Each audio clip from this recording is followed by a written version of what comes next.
السلام علیکم ورحمۃ اللہ وبرکاتہ۔ سامعین عزیز وقار، درس قرآن کے سلسلہ میں آج کا ہمارا سبق سورۃ الانعام آیت نمبر 111 ہے۔ اعوذ باللہ من الشیطان الرجیم، بسم اللہ الرحمن الرحیم۔ وَلَوْ أَنَّنَا نَزَّلْنَا إِلَيْهِمُ الْمَلَائِكَةَ وَكَلَّمَهُمُ الْمَوْتَى وَحَشَرْنَا عَلَيْهِمْ كُلَّ شَيْءٍ قُبُلًا مَا كَانُوا لِيُؤْمِنُوا إِلَّا أَن يَشَاءَ اللَّهُ وَلَكِنَّ أَكْثَرَهُمْ يَجْهَلُونَ۔ اللہ اور اللہ کے رسول کی بات اور ہدایت پر ایمان اور بھروسے کی بجائے اپنے ارادے اور خواہش کی تکمیل یا ڈیمانڈ کرنا، اپنی مرضی کے معجزات یا دلائل کا تقاضا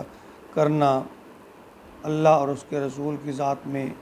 شک کے مترادف ہے۔ اصل ایمان وہی ہے جو بن دیکھے لایا جائے، جس طرح حضرت ابوبکر صدیق رضی اللہ تعالیٰ عنہ کے بارے میں ہے کہ معراج کا تذکرہ کرتے ہوئے مشرکین نے جب ان سے سوال کیا کیا یہ ہو سکتا ہے کہ کوئی آدمی رات کے چند لمحوں میں آسمان پر جائے اور سیر کر کے واپس آ جائے، تو ابوبکر صدیق رضی اللہ تعالیٰ عنہ نے پوچھا کہ ایسا کون کہہ رہا ہے؟ انہوں نے کہا کہ تیرا محمد۔ تو انہوں نے بے ساختہ کہا کہ اگر میرے محبوب نے یہ بات کہی ہے تو اس میں کوئی جھوٹ نہیں ہے، یہ بالکل سچ ہے، میں اس کی تصدیق کرتا ہوں۔ تو اسی طرح فرمایا وَلَوْ أَنَّنَا نَزَّلْنَا، اور اگر ہم ان پر اتار دیں الیہم الملائکہ، ملائکہ بھی، فرشتے بھی، اور اگر ہم ان پر فرشتے بھی اتار دیں، وَكَلَّمَهُمُ الْمَوْتَى، اور کلام کرنے لگے مردے، وَحَشَرْنَا عَلَيْهِمْ، اور ہم اکٹھی کر دیں ان پر كُلَّ شَيْءٍ قُبُلًا، تمام چیزیں لا کر، تمام ثبوت لا کر، وَلَكِنَّ مَا كَانُوا لِيُؤْمِنُوا، وہ نہیں ایمان لانے والے، إِلَّا أَن يَشَاءَ اللَّهُ، ہاں اگر اللہ چاہے، وَلَكِنَّ أَكْثَرَهُمْ، لیکن ان میں اکثر جو ہیں، زیادہ تر جو ہیں، یجہلون، وہ جاہل ہیں، ان کی کردار جہالت پر مشتمل ہے، وہ اکثر جاہل ہیں۔ دیکھیے، علم و عقل کا تقاضا ہے کہ انسان کا مطلوب و مقصود راہ حق کی تلاش ہو، اور وہ راہ حق کی تلاش میں وہ رستہ تلاش کرے جسے اللہ اور اللہ کے پیارے محبوب صلی اللہ علیہ وآلہ وسلم نے بیان فرمایا، اور پھر حق پر جو عمل کرنے کی کوشش کرے اور اتباع اللہ اور اللہ کے رسول کے لیے اپنے رب سے مدد بھی طلب کرتا رہے، اپنی ذات، اپنی قوت، اپنی عقل اور اختیارات پر بھروسے کی بجائے نبی مکرم کی پیروی اور اتباع حکم ربی، یعنی نبی صلی اللہ علیہ وسلم کی پیروی اللہ تعالیٰ یعنی حکم ربی کی روشنی میں کرے۔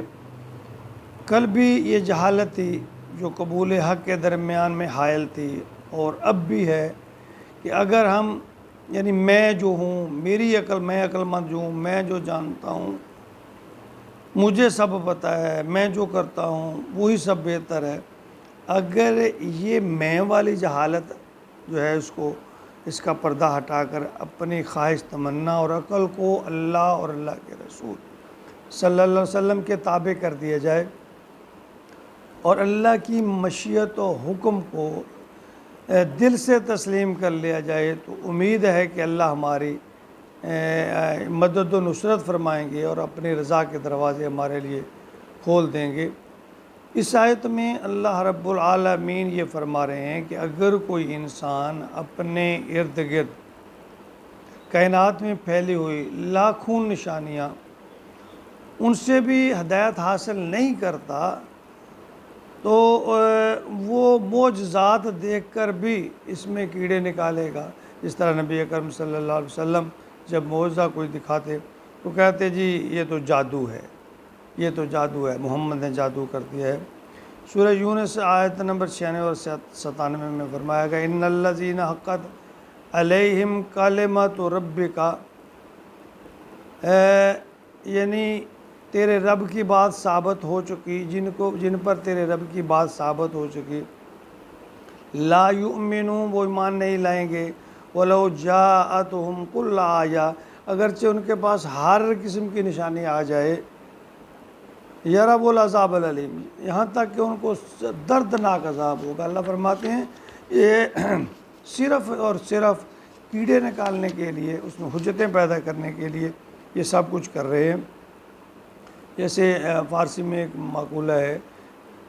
عاقل را اشارہ کافی است یا عاقلاں را اشارہ کافی است، عقل مند تو اشارے سے سمجھ جاتا ہے، لیکن جس نے نہ ماننا ہو لاکھ دلیلیں دیں، لاکھ مثالیں دیں، اس کی جو ہٹ درمی ہے، یعنی اس کی سوئی اس پہ اڑی رہتی ہے ہٹ درمی کے اوپر۔ اور ایسے لوگوں کے اللہ فرما رہے ہیں کہ تیرے رب کا فرمان اٹل اور سچا ہے، مگر یہ لوگ ایمان نہیں لاتے، جہاں تک کہ پھر اللہ کے عذاب سے دوچار ہو جاتے ہیں۔ یہ سب اس لیے ہے کہ منکرین کے دل میں کفر گھر کر چکا ہے اور ایمان کے لیے ان کے دل میں کوئی جگہ ہی نہیں ہے۔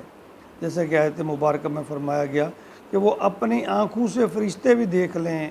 مردے ان سے باتیں کرنے لگیں، جو بھی دلائل دیے جائیں، یہ ماننے والے نہیں ہیں۔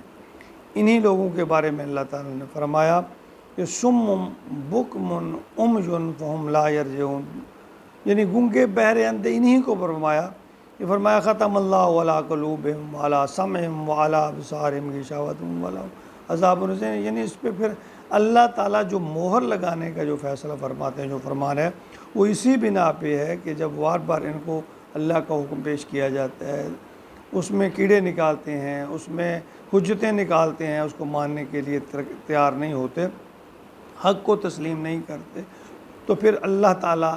ایسے لوگوں کے کانوں آنکھوں پر مہریں لگا دیتے ہیں، زبان پر مہریں لگا دیتے ہیں، اور پھر وہ نہیں سمجھتے۔ دیکھیے بزرگ کہتے ہیں کہ نادان جو ہے نا، اس کو الٹا بھی کر دیا جائے تو نادان ہی پڑا جائے گا۔ ذرا غور کیجئے اس بات کو کہ نادان کو اگر الٹا بھی پڑھا جائے، الٹا بھی کر دیا جائے تو نادان ہی رہے گا، یعنی یہ ان کی مثال ہے، یہ ماننے والے نہیں ہیں۔ اللہ رب العالمین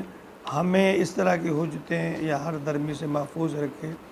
اور اپنے فرمان کو دل سے اور بغیر چوں چرا کے ماننے کی توفیق عطا فرمائے، کیونکہ جب اللہ اور اللہ کے رسول کا پیغام آ جائے، ہم تک پہنچ جائے، پھر عقلی دلیلیں نہیں، عقلی گھوڑے نہیں دوڑانے چاہیے، بس جو فرمان ہے اگر ہماری سمجھ میں آتا ہے تب بھی، نہیں آتا تب بھی، جو اللہ اور اللہ کے رسول نے فرما دیا اس کی اتباع اور فرما برداری ہمارے اوپر لازم ہے۔ اور اللہ کا ہر فرمان فطری ہے، کوئی غیر فطری نہیں ہے۔ یہ الگ بات ہے ہماری سمجھ میں وہ نہیں آتا، کوئی اللہ کا کوئی بھی حکم غیر فطری نہیں ہے، اصول کے خلاف نہیں ہے۔ اللہ تعالیٰ ہمیں قرآن کو سمجھنے، اس پر اعتماد کرنے اور پھر اس پر عمل کی توفیق عطا فرمائے، آمین یا رب العالمین۔